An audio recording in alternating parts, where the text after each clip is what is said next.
We were married for 66 years. Lovejoy to come and help because it was obvious we needed help. Let me tell you a little something about Lovejoy. They just lead with their heart. Lovejoy Hospice is named after Jean Lovejoy. Jean Lovejoy was a very courageous woman who lived in the Grants Pass area of Oregon.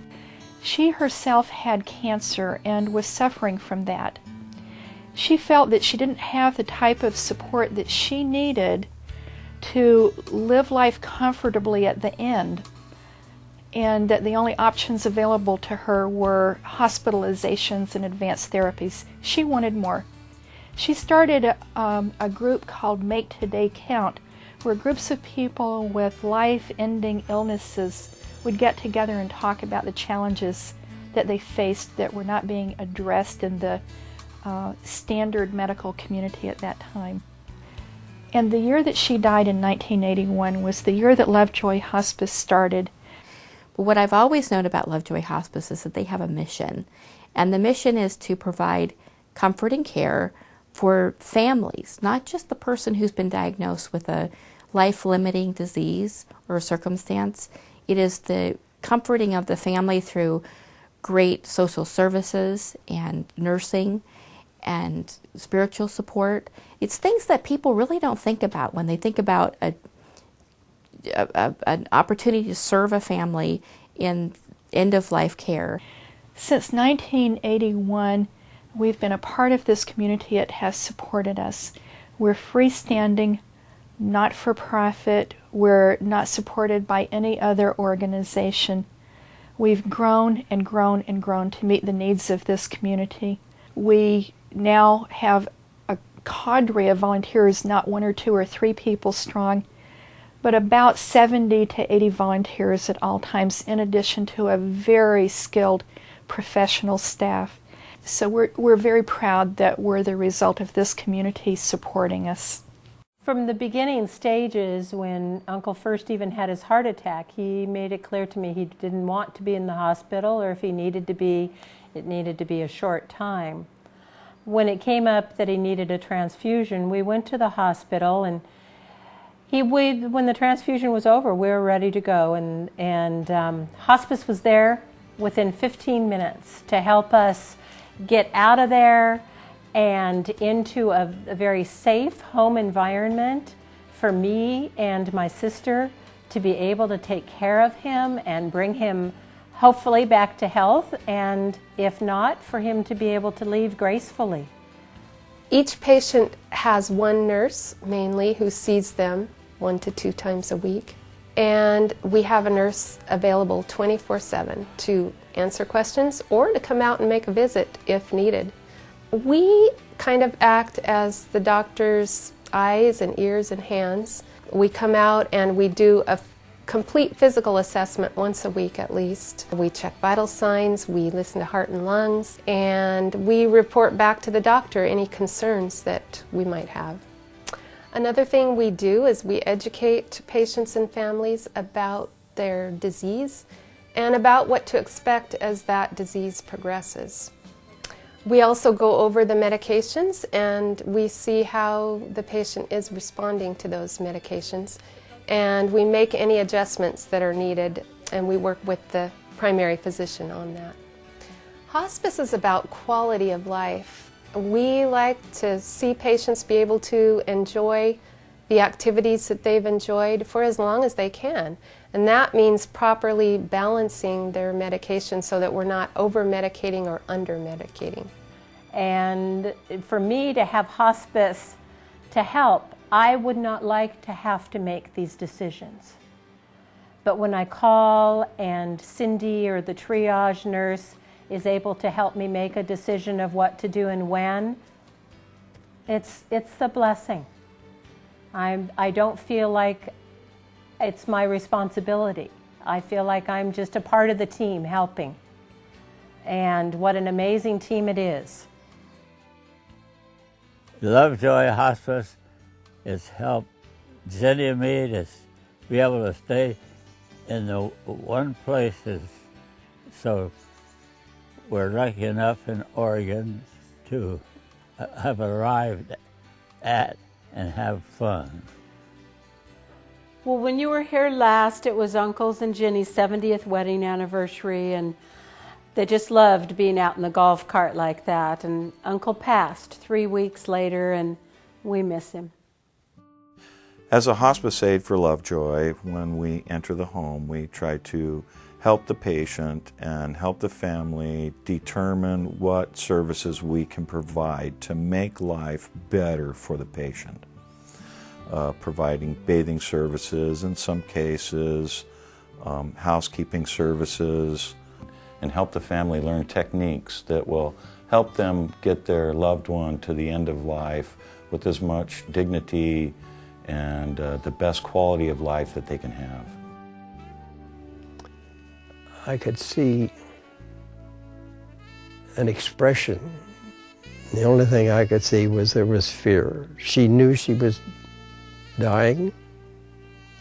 She wanted a priest. So I called Randall, told him what the situation was, asked him if he could get a priest out here. He says, right away, I'm on it. So what we do is we have the opportunity to enter the home, meet with the patient and family, and we look and try to learn and discern what has given them meaning and hope in their lives. And as we do that, we get the opportunity to walk with them in what we believe to be a very sacred and precious time in their lives. In doing that, we're able to find out how to meet their needs. And frankly, we put our own spirituality on hold because it really isn't important. What's important is their spirituality, what they believe. And we're able to support them on the journey in this last phase of their lives. The change in Florence's attitude, demeanor, expressions, everything that told us how she felt was almost immediate. She was relaxed, relieved, and happy.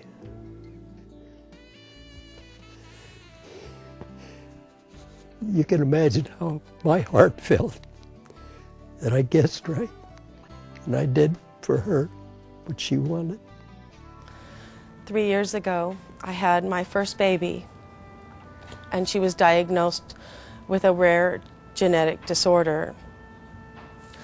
And I was told by the doctor that I should take her home and spend our last time together. And I was a little worried and very scared. Hospice came in to the hospital to visit me and said if I needed some help with that they would make my wishes come true for the baby and I. They took us to a facility, and we spent our last time together there. I got to have a bath with my baby, Tess. It was a wonderful experience. And they had turned a horrible ordeal into a wonderful memory, and I'm still overwhelmed with gratitude to hospice for that. I'm a social worker with Lovejoy Hospice, and my role on the hospice team is to assist the patients and families with emotional support, community resources, as well as caregiving needs.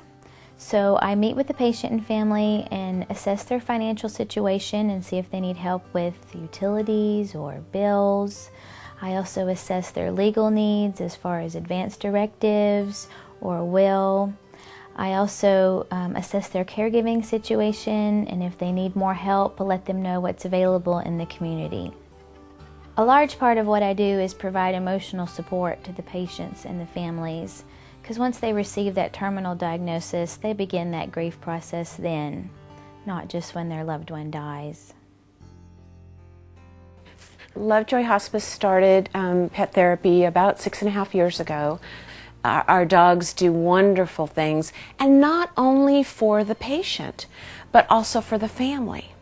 My Jake, when I bring him in, I leave it up to him. He is instinctual to know who really needs him that day, be it the patient or the caregiver, who's ever there. He just actually knows who needs the help that day, and I let him do that. I let them lead me to where they need to be for whoever it is. So the miracles that I see every day, not myself, but my dogs, if they can bring just a little bit of joy to someone, it's worth everything. I love our volunteers. We have about 75 of them. They work in the homes. Those volunteers are highly trained, more than 30 hours. They help patients with everything from gardening to staying with them while family members get a break, to pet therapy. And then there are the volunteers behind the scenes who help us in the office and work with bereavement groups and events and fundraising. You name it, they do it. We couldn't do Lovejoy Hospice without them. They save us over $100,000 a year because they donate more than 6,000 hours a year to our agency. We're so grateful to our volunteers for all of their time and energy and for their heart. If a physician feels that a patient's life might be measured in weeks or months rather than years, it's time to be talking about end-of-life care options, and certainly hospice is a choice that people can make. So people can enter into the hospice dialogue through a phone call from their physician, but don't wait for that. If you feel that you need help, call and ask. We can certainly work with a family and with a patient to let them know if they qualify medically for their Medicare or their insurance benefit. We'll help to take care of a patient and their family in their home or in the facility where they live. But one thing that we do know, and we hear this from families so often, we wish we had had hospice sooner. Once you sign up for hospice, in addition to the team support that you heard about previously, there are lots of benefits to having hospice in your life. A few of those things are medications related to the primary diagnosis for pain and symptom management, as well as basic medical equipment, things like shower benches, wheelchairs, or electric beds if they're needed, all of which are a cost savings to you and your family. Also available to you is a unique end-of-life care program that offers community support, volunteer services, and resources for patients who've been diagnosed with a life-limiting illness who might not quite be ready for hospice care yet. Lovejoy offers bereavement support in group as well as individual forms. We also provide support for children, and how we do this is in our Good Grief sessions. Our Good Grief sessions happen twice a year, and is designed to help both families as well as children. These sessions last 6 weeks, and families as well as children find it very helpful to have a venue to discuss their grief that they're experiencing at the death of a loved one. It also is a venue to normalize the grief that one might have. During the final group, each child and adult may write a personal message of their loved one. These messages are placed in balloons and released into the skies by the entire group. Bereavement support helps facilitate the normal grieving process.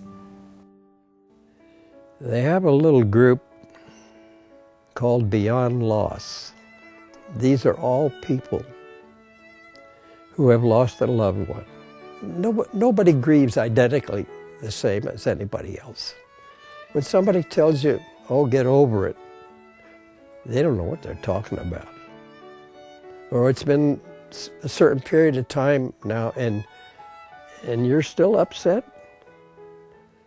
They don't know. They've never been there. But this group of people talking to one another can help one another. It's neighbor helping neighbor. If there's one thing that I want people to come away with after watching this video, it's don't be afraid of us. Don't wait.